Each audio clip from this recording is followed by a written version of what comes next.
Good morning, everyone. I'm Nick Slavic, proprietor of the Nick Slavic Painting and Restoration Company here in New Prague, Minnesota. I'm also the host of this program, Ask a Painter Live, on Facebook every Friday morning.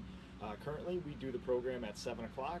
As the daylight starts to change and I start moving inside at the end of October, we'll end up backing up the time a little bit just so we have light. And I will be on the job site. People usually don't let me in their house until 8 or 9 o'clock in the morning. So, thank you guys for watching here again. Thank you for everybody who posting your pictures of the mugs I sent you, and thank you for sending all of your questions. The purpose of this program is for viewers and listeners to post their questions live here on Facebook about painting, finishing, furniture projects, and otherwise, and I will answer them live using my 2 decades of painting, restoration, and general finishing experience. You can also send your questions through my website. You can contact me. You can send them through Facebook Messenger, Instagram, anything else during the week, during this program, after, before, whatever. I'd be happy to address those.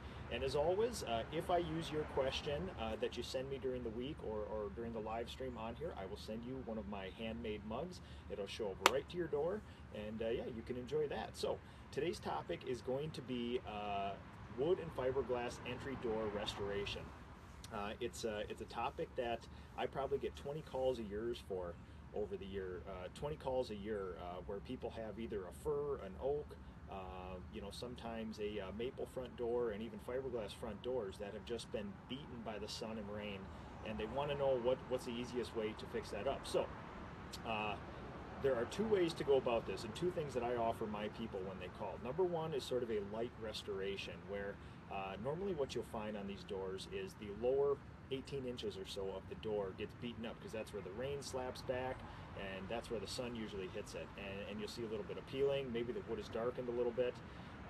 So that's usually, like that first option I was saying, the light restoration is just addressing those areas, sanding them smooth, getting rid of old finish, trying to blend the stain a little bit, and then finishing everything with a couple coats of marine varnish. And I'll go into that specific process a little bit later here, but yeah, the second option I offer my people is the full restoration, where I take the door off the hinges, chemically strip all the old finish off, sand it down, make sure we have smooth wood, address any problem areas if the door has gone too bad, and depending on the age of the door and depending on how dark the wood is turned, sometimes I'll use an oxalic acid bleaching process. So basically, when I have the door flat on some sawhorses, I have used my methyl ethyl chloride.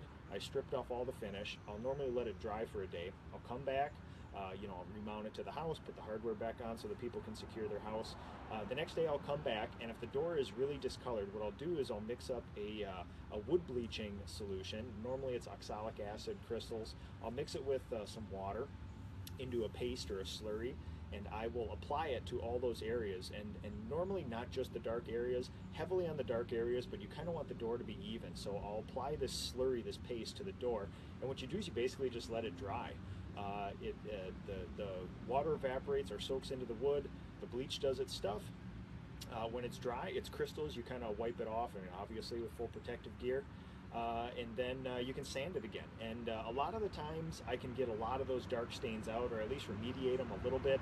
The only problem with a lot of these doors is even the really expensive fir, craftsman style, arts and crafts style front doors, is we're working with veneers. And fir is sort of it's a medium wood. It's not a hardwood, it's not a softwood. If they use the good fir, it's sort of like a medium density wood, probably angling a little more towards a soft. So once it gets stained, it's tough to get the stains out. And especially being veneer, sometimes you're only working with a 32nd of an inch, the equivalent of maybe 6 or 8 sheets of copy paper worth of wood. So once the stain is in there, sometimes there's not a lot you can do, but you can remediate it. So after we've chemically stripped it, after we've bleached it with oxalic acid, then the wishes of the homeowner come into play. Do they want a natural finish door, which most of mine do, and naturally these fir doors and oak doors will age anyway, so they'll be a little bit deeper than when they were new. Some people like a darker stain color, so then I'll apply a stain. You wait another day, clean the door off again, and in between all these stages, I remount the door, put all the hardware on so the homeowner can secure their house at night. Very rarely do I get the option of plywooding the door, taking it to my shop, and doing it that way, especially in Minnesota when we have 6 or 8 months of kind of inclement weather here. Then I come back and I start applying marine varnish. And normally, you know, again, in most of you that have been following my processes, I try to find things that are replicable, readily available, and things that you can find almost anywhere. So I use, you know, I've used the Epiphanes, I've used all these weird little sailboat varnishes. There's a lot of Sikkens products as well, a door and window product. But the thing that I can find most readily available, and the thing that I can count on year to year, are things like Minwax and things like that that have been around forever. Their products really don't change all that much. Even their stain colors don't change that much from you know, year to year, decade to decade. So it's one of those things where I have found a happy medium between that.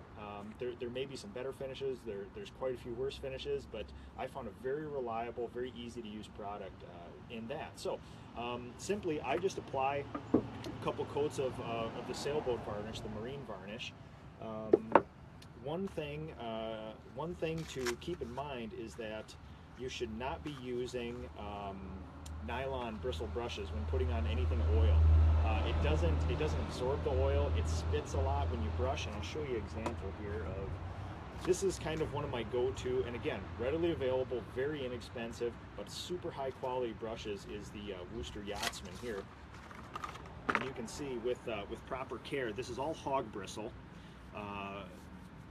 and with proper care, it's a very soft brush, and the natural bristles actually absorb a lot of the oil, so then when you're applying it, it goes a little farther. With nylon, you'll find that you'll be doing a little section, and it won't really spread all that far. So that's kind of my go-to for that, and with good care, these things last a long time. You know, cleaning up with mineral spirits, soap and water, and then you know, putting them back in their cases to keep them good. So I apply 2 coats of that, and one thing that's very important about all these exterior spar varnishes and things like this, a lot of them are not pure tung oil or linseed oil based anymore. A lot of them are a polyurethane or an alkyd based, which is a man-made oil or a man-modified oil. It's a little bit more inexpensive, a little easier to control the process of it. The only thing you have to be careful with these is that polyurethane does not stick to itself very well. So what that means is you have to sand it lightly between coats. You vacuum off all the little white dust that you make, all the little talcum powder, and then you have to use a tack rag to get all of that dust off in order to make it a good surface here. I'll show you. Dig one of these out here. So I use a fine sanding pad, and then I use these microfiber kitchen rags. They absorb water really well. I soak it, and then I squeeze it out as far as I can to where it's barely wet to the touch, and then I wipe the doors down. You don't want to get the doors wet because then you're going to have to wait, or it'll leave water spots on the door from that dust too. So these, with one ring out and one side of the cloth, can do a couple doors there, and it really does well, especially when we're doing a lot of architectural millwork, and I got, you know, maybe 2 of my guys wiping down the woodwork, 2 of the guys sanding. These things go a long way and save you a ton of time, and they actually take off more dust than a normal cotton t-shirt or something like that. So yeah, that's basically the process of of restoring a front door. The one thing that home builders, most painters, carpenters, anybody else will not tell you about fiberglass and wood front doors is that they take yearly maintenance. And same thing with decks. You know, we've always talked about reading the technical data sheets. If you have a cedar deck, if you have a fir front door, even if you have a fiberglass door, the finish that's applied, normally if you read the sailboat varnish manuals, they'll say 2 to 3 coats the first time it's installed, and then after that 1 coat every year, at least 1 coat every year. And I would usually say give it 2, because almost nobody can do a perfect coat in that. And you have to think of clear finishes on exterior projects more like UV protectant, more like sunscreen than it is paint. Paint applies a pigment, it applies color, and it also gives some protection. The pigment is actually what keeps the UV from hurting the substrate, the siding of the house.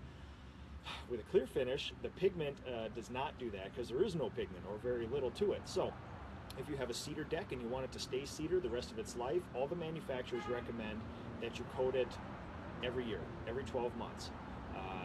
It's a lot of maintenance, Almost none of my homeowners do it. It just is what it is. Most people wait between the 4 and 7 year mark, and then I get them when they've turned a little bit bad, and then you have to restore them, which is perfectly understandable. I mean, it's a lot of work and a lot of money to recoat it and do those decks every year.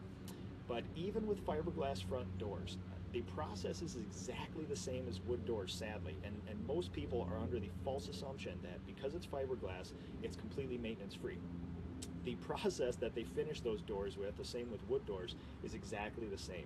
From the factory, they'll usually spray on a gel stain, and sometimes, you know, with the wood doors, they'll just go with a straight clear finish. But with those fiberglass doors, they have the impression of wood in them. They have that sort of grain embedded in the fiberglass. They apply a gel stain over them, and then they put a couple protective coats over the top. Now, if you want to keep the sun from that, you're still going to have to coat those fiberglass doors once every 12 months. And with the wood doors especially, one thing you want to be careful, there's a school bus picking up some kids right here. One thing you have to be careful about the wood doors is that once that finish comes off, once that wood darkens, it's very, very difficult to get that door 100% again. It takes so much time, so much effort to restore those things that it becomes unwieldy for most homeowners and stuff to get those. So normally when I do front doors, I normally gang 10 or 12 of them together in a week. So this week has been, oddly enough, my door week, and I do actually have a question from somebody that dovetailed perfectly into this, but I usually gang 10 or 12 of these doors together, or exterior varnishing projects, and I create a military campaign where I try to address, you know, somewhere between 4 and 8 of those a day, and just kind of make the rounds every day and keep coats moving, keeps things drying. So I get a whole lot here of different stuff. But if your fiberglass doors have been sun blasted, it's the same process of restoring as a wood door. You take it down, you strip all the old finish off, and you start over. Now the staining process is a little bit different because you have to impart the wood grain. So here is where a lot of skill comes in hand. When you're staining a fiberglass door, you have to think about how a door is put together. Normally, if you're looking at a door, the rectangle like this, there's usually 2 long stiles or rails that come all the way up and down the sides of the doors, and then there's intermediary rails that come between, and then you're given a few panels in there. When I stain those doors to give them that wood look again, I basically tape off different sections of that and make it each board by each board, just like they would make it if it was a real wood door. Stain those sections so the brush strokes don't go into each other.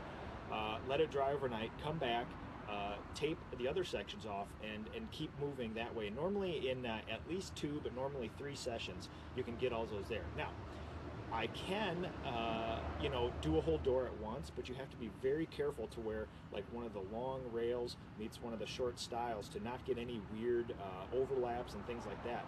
And the gel stains you use, I'll show you an example here.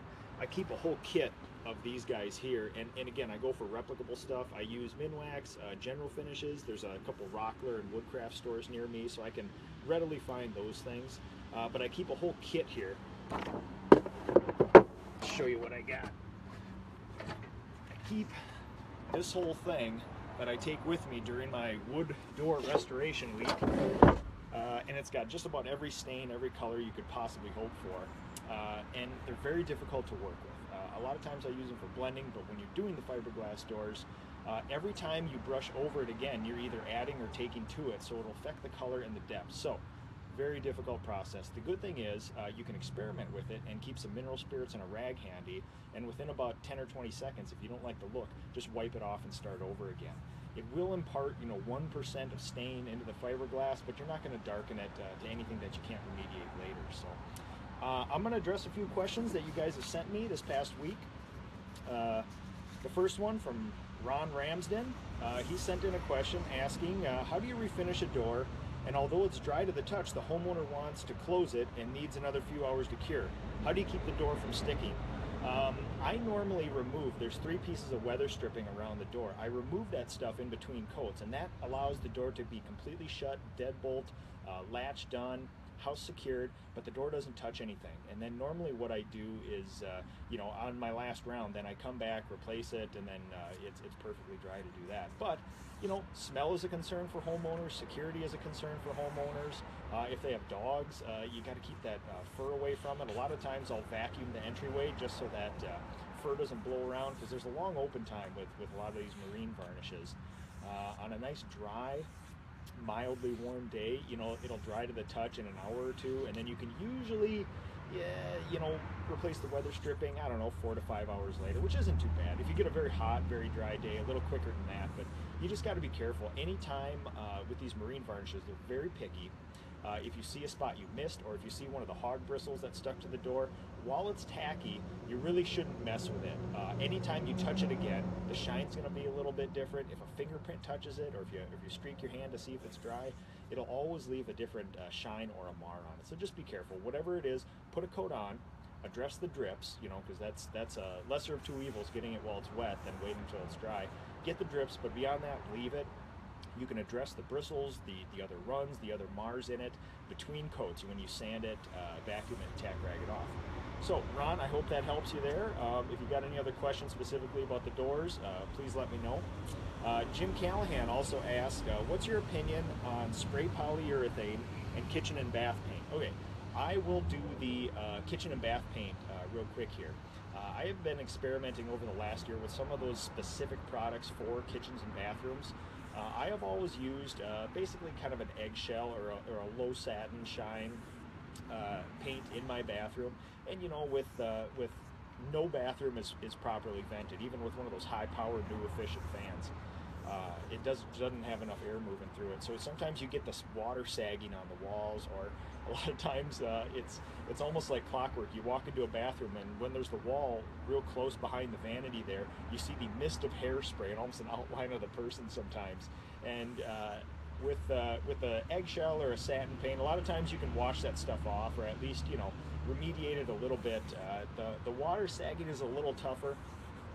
Only because it usually accumulates some sort of stuff from the ozone and hair products and other things in there. So sometimes it leaves a little bit of a sheen on the wall that you can't completely get rid of. But I switched my own bathroom over to the Aura, Benjamin Moore Aura Spa and Bath Paint, and I haven't had any of that water sagging since the middle of this winter. So I've seen a couple seasons with it.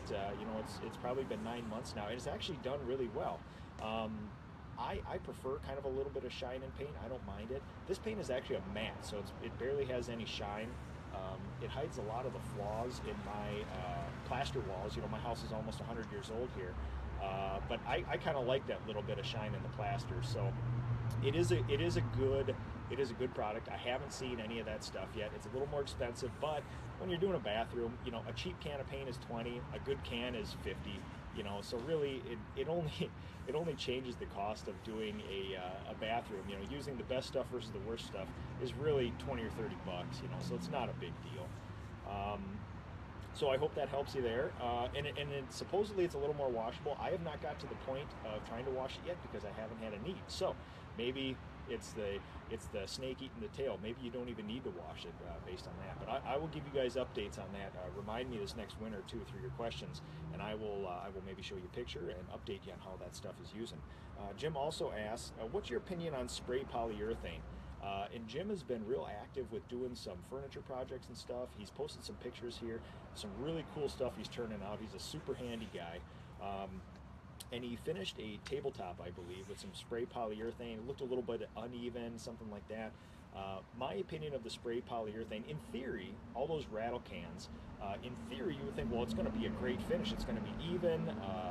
It's going to be no mars, no brush strokes, things like that. But the spray that comes out of there, not only is it a very narrow pattern, the pattern that it does have is not even. So the tails, the ends out here, are not going to spray as even as the center section. And when you look at a spray can like that, you can see some big drips coming out of that thing sometime. Or what you see is fog here and there, and then some real heavy stuff coming out of the middle. So I will tell you this, it is much more difficult to get an even shine with a spray can than it is with a good brush. So what I would do is, if you're using a real oil polyurethane, get one of the hog bristle brushes, and these can be had for 10 bucks or so. These are super high quality brushes. And you want a completely dust-free environment, get no air moving around. Common sense would tell you, get a fan moving. You don't want lint, you don't want any of this stuff going on because it's got a long open time. So apply a good polyurethane with a brush, finish stroke the whole table, and I've actually had some really, really good results doing that.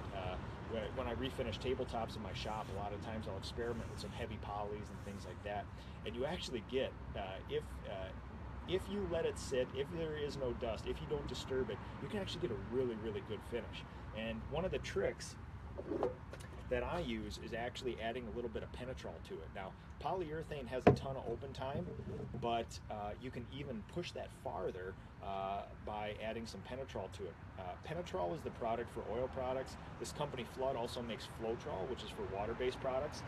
But you add a couple capfuls of that to a quart, give or take, and it'll actually make the open time even more. Now, if you got pets, if you got dust, if you got other people moving through, you got to be careful using that stuff. But actually, that gets rid of a ton of brush strokes in that stuff. So, okay, Jim chimed in. Can I sand off the spray and start over? What I would do is just make it amenable to a brushed finish. Get a fine sanding pad, sand it all down really nice. If you have any really rough areas, or it's just bare wood versus super high levels of finish, strip it down and start over. But basically, what you've done is probably a good wash coat or a prime coat.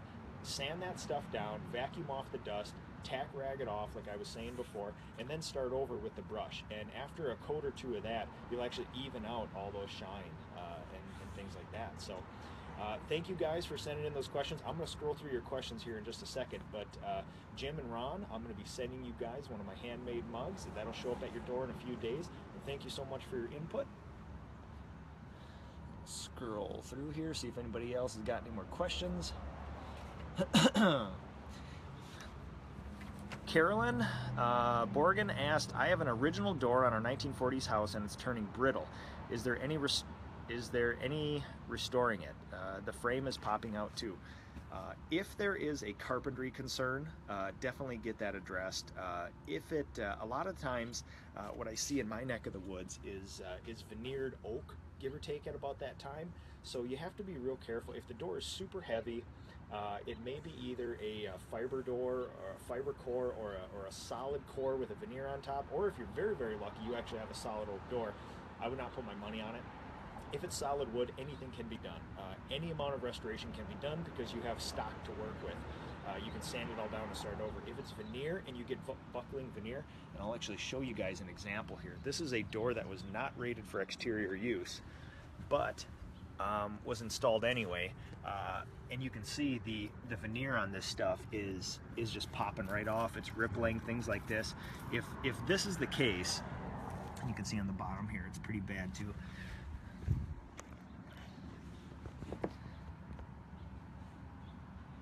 If that's the case, there's no fixing that. You just have to wait for it to fail and start over. If the veneer is intact, if it's solid, if it's just discolored, what you can do is the restoration process again. If it's a flat door, you can sand the finish off. If it's got the profiles and the panels and things like that, I like the chemical stripper because you're not changing the profile of those things on there. So follow that same process. And if you want to send me a picture, I can specifically tell you what to do with that door, Carolyn. Yeah, but if the frame is popping out and stuff too, you may need to you may need to have a carpenter first look at it too. Okay. Amanda Hoffman, oak cabinet painting. What's the best way to do it? I've addressed this here and there over the time. I've been doing this program. This is the most popular project that I've been doing right now with my business. I probably do 2 or 3 estimates a week where people want to paint their kitchen cabinets. And I have one of my old Ask a Painter segment that addresses some of it.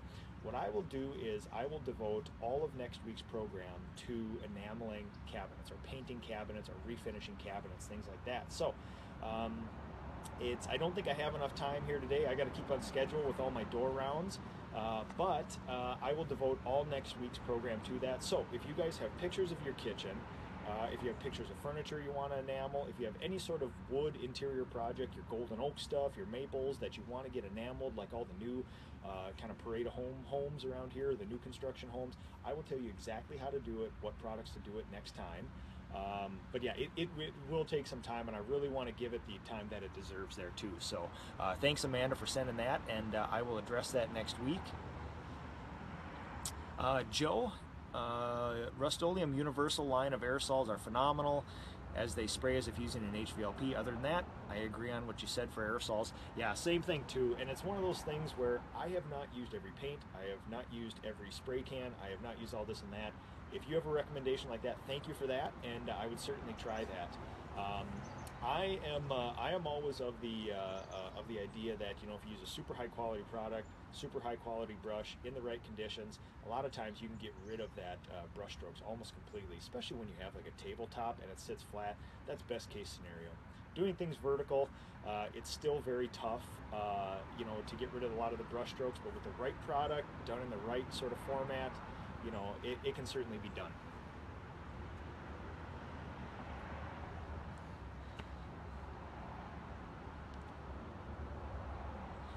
Kevin, Nick, oh, I see my wife's picture popping up there. I bet you one of my little kitties is poking away at her phone there. Kevin, Nick, I've been restoring a boat using West Supply epoxy. Have you ever used an epoxy finish on a door? No, it's been actually one thing that I almost did on... Oh, my kids must be learning how to use a phone there. Yeah, Kevin, I've always wanted to try, and I got very close. I was going to do my canoe paddles in preparation for my, you know, wilderness trip this summer, but I just couldn't get the products in time. And the place I was ordering from, I could only get gallons, and I didn't want to spend that much money just for a canoe paddle to take, you know, 3 brushfuls out of it. But I have an outdoor wood project that I'll be doing next year, some seats and stuff for my canoe, and maybe a gun stock here and there this next winter. I'll be doing a few of those that I may give those a shot and try those. But I hear a lot of good things from the marine stuff. Around this neck of the woods, we don't have a lot of wood boats, and the wood boats we do have are kind of museum pieces. As you can imagine, the heat in the summer, the humidity, and then the insanely horrible winters here, not that conducive to those things lasting. So we don't have a lot of it here. Along the coast, you'll probably find a lot more use of that. You can probably actually go down to you know, West Marine stores and things like that, and get that stuff and try it. But if you guys have any, especially Kevin, if you have any pictures of that stuff, I'd love to see it, and tell us how it all works out. Because in theory, the only thing better than polyurethane or oil spar varnish would be an epoxy. I know they are a little more brittle in a lot of cases, but if it's the sailboat version, I would imagine it's a little more flexible. And they call this, you know, the helmsman, the spar urethane. The spar is actually a wooden piece on a sailboat, and those spars need to be flexible. So a lot of this oil varnish outside, the benefit of it is it's a little more flexible, and it does have some added UV protection there. So, oh, Milo had my phone. Oh, that's funny. Well, little buddy, you should be getting ready for school right now. So, thanks for all your input, though. No, thank you everyone for all your questions. Like I said, I will devote all next week's program to enameling some cabinets. I have a lot of samples of cabinet doors I have in my shop. We can take care of those, and this weekend, tonight and Saturday, it is the Dojinki Festival, the Czech Harvest Festival in my hometown. Tonight there's an awesome classic car cruise. If you guys haven't seen it, they shut down Main Street and it's flooded with thousands and thousands of people. One of the best nights in New Prague. And then tomorrow, Saturday, for the Dojinki Parade, I will be putting in 2 entrants into there. My newest work truck here, and then my 1969 Sea Mist Green Dodge Swept-Side work truck. So I will have a couple families with me there, and we will actually be handing out Reese's Peanut Butter Cups instead of all that crappy Tootsie Rolls and Ices and all that other stuff that other people do. So if you see my trucks, be ready.